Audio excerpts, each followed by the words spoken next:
लंका जो थी उसके प्रमाण क्यों नहीं है? और श्रीलंका में लोग रावण को क्यों नहीं पूछते? नहीं, पर श्रीलंका में रावण दहन अभी भी नहीं होता है। तो श्रीलंका में रावण को जानते भी तो नहीं लोग। हाँ, तो लेकिन अब हम तो ये ऑफ कोर्स ये श्रीलंका वो लंका नहीं है, पर कहाँ है वो लंका? है तो साउथ में कहीं। बट हम जो दिखाते हैं रामेश्वरम वाला आसपास गए जी। क्योंकि पुल वहीं पर है, तो श्रीलंका तो वहीं पड़ती है। हाँ, लेकिन ग्रंथों के हिसाब से ये श्रीलंका वाली लंका नहीं है, लंका अलग थी। उसका कोई प्रमाण नहीं, वो सोने की लंका कहाँ थी, क्या थी, नहीं, कैसी अभी थी। तक तो नहीं। और सोने की लंका जलेगी कैसे? तो पिघलेगी ना। हाँ, तो पिघल गई होगी शायद। सारा समझ ले कोई चला गया। कहानियों में देखिए, आपको थोड़ा थोड़ा डिस्काउंट तो देना पड़ेगा सब जगह। ठीक है। और कई सारी कहानियां और भी थी। नागा साधुओं को लेकर भी हम बात कर लेते हैं। अच्छा, महाभारत में सबसे बड़ा दोषी किसे मानते हैं? चलो, मैं ये भी सवाल इंटरेस्टिंग है, दोषी किसे मानते हैं? अलग अलग नजरियों से अगर हम देखें, जी, किसे किसे हम दोषी मान सकते हैं? चलो, एक नहीं, महाभारत में हम किसे किसे दोषी मान सकते हैं? एक आध किसी किरदार को छोड़ के सबको। एक मैं बार बार कहता हूँ कि गांधी से हर कोई प्यार नहीं करता है और हिटलर से हर कोई नफरत नहीं करता। आपको हिटलर को चाहने वाले आज भी मिलेंगे, गांधी से नफरत करने वाले तो मिलेंगे ही मिलेंगे। तो आप देखिए ना कि अगर आप गांधारी की तरफ खड़े होकर देखेंगे तो उनके हिसाब से तो कृष्ण भी गलत थे। गांधारी ने कृष्ण को श्राप दे दिया था आखिरी में कि तुम्हारा भी कुंबा फलेगा फूलेगा नहीं। तो एक नज़रिए से तो कृष्ण भी गलत है। और इसी वजह से उनके पैर में तीर लगा, धोखे से उनको भी मारा गया। उनको भी मारा गया, उनका भी अंत हुआ। इसके पीछे भी बड़ी इंटरेस्टिंग कहानी है कि वो जो तीर लगा था, वो तीर जब वो आदिवासी दौड़ता हुआ आया कि मैं देखने कि मेरा तीर कहाँ लगा, और उसको समझ में आया कि मैंने कृष्ण को मार दिया, तो वो मतलब परेशान होके कि मेरे को पाप लग गया, मैंने कृष्ण को मार दिया। तो जाते जाते कृष्ण ने 126 साल की उम्र में उनसे कहा था कि तुम पे पाप लग नहीं रहा है, ये मेरे कर्म हैं जो मेरा पाप कट रहा है। ये वो तीर है जो राम रूप में मैंने बाली पे चलाया था, पिछले जन्म में तुम बाली थे, वो तीर घूम के आके मेरे को लगा, तो ये मैंने जो दिया था वो मेरे पास वापस आया। तो तुम इस ग्लानी में मत जीना कि तुमसे एक पाप हो गया। कर्मा पे यकीन आप करते हैं? बहुत ज्यादा करता हूँ।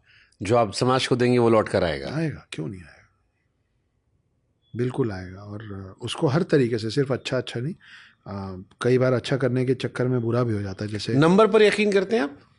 बहुत ज़्यादा समझता नहीं हूँ, पर इंटरेस्टिंग बड़ा लगता है मेरे को। जैसे अभी एक घटना हुई, अहमदाबाद वाली फ्लाइट जो लंदन जा रही थी, जी, उसमें घटना हुई जहां पर गुजरात के पूर्व मुख्यमंत्री विजय रूपाणी, उनको लेकर एक कोर्ट आया कि उनको 1206 से बहुत प्यार था। जी, और 1206 उनकी गाड़ियों का नंबर था, कई सारी कार उनकी टू थी व्हीलर्स जिसमें का भी नंबर था। 1206 था, टू व्हीलर का नंबर था, और भी कई घर में सामान जहां पर नंबर इस्तेमाल होता था वहां वो 1206 इस्तेमाल करते थे, एक ही स्पेसिफिक नंबर। जी, 12 बजे वो फ्लाइट में चढ़ते हैं, चेक इन करते हैं, और 12/6 तारीख को ये प्लेन वो दुर्घटना होती है जिसमें उनकी मृत्यु हो जाती है। ये महज एक कोइंसिडेंस है या इसके पीछे कोई नंबर गेम के मायने हो सकते हैं? कोइंसिडेंस ही होना चाहिए, क्योंकि नंबर गेम के मायने होते तो इतने सारे लोगों का एक साथ सबका एक नंबर तो नहीं हो सकता है। पर मैं बार बार 9 की बात करता हूँ हिंदुत्व से जोड़ के, और आप देखिए इत्तेफाक है कि 1206 जो है उसका टोटल भी 9 है, 1 2 और 6। मेरा मानना यह है कि हिंदू धर्म में हर शख्स में 9 का बहुत ज़्यादा महत्व है। एक बच्चा पैदा होता है तो माँ के कोख में 9 महीने रहता है, कुछ कम भी रहते हैं, मगर बोलने का जो लाइन है वो तो 9 महीना ही है पूर्ण। वहाँ से जो 9 का फेर चालू होता है, आप देखिए 9 ग्रह जो आपकी कुंडली बनाता है वो 9 ग्रह है, तो 9 ही है ना, 10 और 8 तो नहीं है। फिर आप आगे बढ़िए, 9 दुर्गा, 9 रत्न, 9 रस, और आगे आएंगे आप तो कुछ भी, आप चाहे घर घर कोई नया घर बना के गृह प्रवेश करते हैं तो 9 ग्रह की शांति करते हैं। तो 9 के फेर में हम सब लोगों का जीवन हमेशा ही फंसा रहता है, ऐसा मेरा मानना है। अब ये भी 9 ही हुआ, सिर्फ बुरा बुरा नहीं, अच्छा भी सब 9 ही है। आप देखिए वो हम जो माला जपते हैं उसमें 108 होता है, 108 बीट्स होते हैं, 8 1 9। 8 1 9। आप अभी हम महाभारत की बात कर रहे थे, 18 अध्याय है, 8 1 9। गीता में जो टोटल श्लोक है उसका टोटल 9 है। आप चारों युगों का जितने जितने साल का, इतने इतने लाख साल का जो युग रहा है, वो चारों युग अलग अलग, उस पूरे का टोटल 9 है। उन चारों को जोड़ेंगे तो फिर 9 है। तो युग 9 में क्यों है? अभी आप और मैं जब बात कर रहे थे कल की तो दशावतार में 9 है, एक बचा है।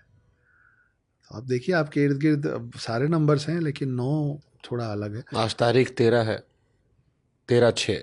हाँ, लेकिन इसमें तो नहीं आएगा नहीं 6। आएगा। एक और, लेकिन 9 जो है ना वो सिर्फ ऐसे आध्यात्म के लेवल पे नहीं, दूसरी तरफ भी आप देखेंगे, जैसे मैथमेटिकली भी देखेंगे तो 9 एक लौता ऐसा नंबर है जिसमें 9 1 9 से लेकर 9 10 90 तक सबका जो इक्वल्स टू है वो 9 है। 9 18 27 36 आप जाते जाइए, उसका उधर का पूरा टोटल 9 है। आप किसी भी शेप को, जब हम ज्योमेट्री पढ़ते थे, जैसे सर्कल की बात करेंगे 90 डिग्री 9 है, 90 का हाफ कर दीजिए 45 9 है, 90 का डबल कर दीजिए 180 और डबल कर दीजिए 360, सबका टोटल 9 है। और ये सिर्फ सर्कुलर नहीं है, सिलेंड्रिकल, ट्राइंगुलर, रेक्टेंगल, स्क्वायर, सब का जो वो आता है ना वो 9 ही आता। तो 9 is something else. Interesting. Sir, Naga साधुओं पर भी आपने किताब लिखी। जी। भगवान शिव की सेना हम कहते हैं नागा साधुओं को। जितना मैं थोड़ा बहुत मैंने पढ़ा, वो शंकराचार्य जी ने इन फौज को बनाया था। पहले मैं शंकराचार्य जी को समझ लेता हूँ आपके शब्दों में। मेरे लिए बड़ा इंटरेस्टिंग कैरेक्टर रहते हैं जिसके बारे में उतनी बातें, उतनी जानकारियां सोशल मीडिया पर नहीं है। नहीं है। मौजूदा हमारे धर्म में शंकराचार्य जी की क्या भूमिका है? शंकराचार्य जी ने क्या किया जिसके लिए हमें उन्हें याद रखना चाहिए? कश्मीर से लेकर कन्याकुमारी तक जोड़ने का काम शंकराचार्य ने अकेले किया था, बहुत कम उम्र में। 21 या 22 साल की उम्र में तो उनका देहांत हो गया था। उतने कम समय में, उस वक्त, मैं 14वीं शताब्दी की बात कर रहा हूँ, 30 साल में शायद देहांत होता है। हाँ, मैं एग्जैक्ट नहीं बता पा रहा हूँ क्योंकि समय हो गया किताब लिखे और बहुत सारा डेटा रहता है, एक आध नंबर्स का हेर फेर हो सकता है। हाँ, कम उम्र में उनकी डेथ हो बहुत गई कम उम्र में उनकी डेथ हो गई थी। और उनका एक बहुत सुंदर शंकराचार्य का मंदिर है कश्मीर में अभी भी, और एक बहुत बड़ा मंदिर है कोचीन में शंकराचार्य का। आज आप और मैं जो समझने की कोशिश कर रहे हैं, चाहे वो कश्मीर फाइल्स जैसी फिल्में हों, चाहे वो अभी पहलगाम में जो धर्म पूछ के मार दिया गया हो, ये सब उस व्यक्ति को इतने 100 सालों पहले समझ में आ गया था। उनका ये लाइन, मतलब उनको ये बात समझ में आ गई थी कि आने वाले समय में सिर्फ शास्त्रार्थ से काम नहीं होगा, दो लोग बहस करके रुकेंगे नहीं, शास्त्रों के साथ साथ शस्त्रों की भी ज़रूरत पड़ेगी। तो उस समय उन्होंने ये सेना तैयार की थी, जो उन्होंने देखा कि राजा जो हैं वो, या चाहे कोई भी व्यक्ति, वो अपने समाज के लिए या अपने ज़मीन के लिए या अपने राज्य के लिए या अपनी महिलाओं के लिए या अपने धन के लिए लड़ने को तैयार है, धर्म के लिए लड़ने को कोई तैयार नहीं। तो उन्होंने नागा साधुओं का सृजन किया था, ये मान के कि ये धर्म की रक्षा के लिए सेना है। 4 लाख से ज़्यादा रजिस्टर्ड नागा साधु आपके देश में अभी हैं, गवर्नमेंट रजिस्टर्ड नागा साधु। छोटे देशों की उतनी बड़ी आर्मी नहीं होती जितने आपके धर्म की आर्मी है।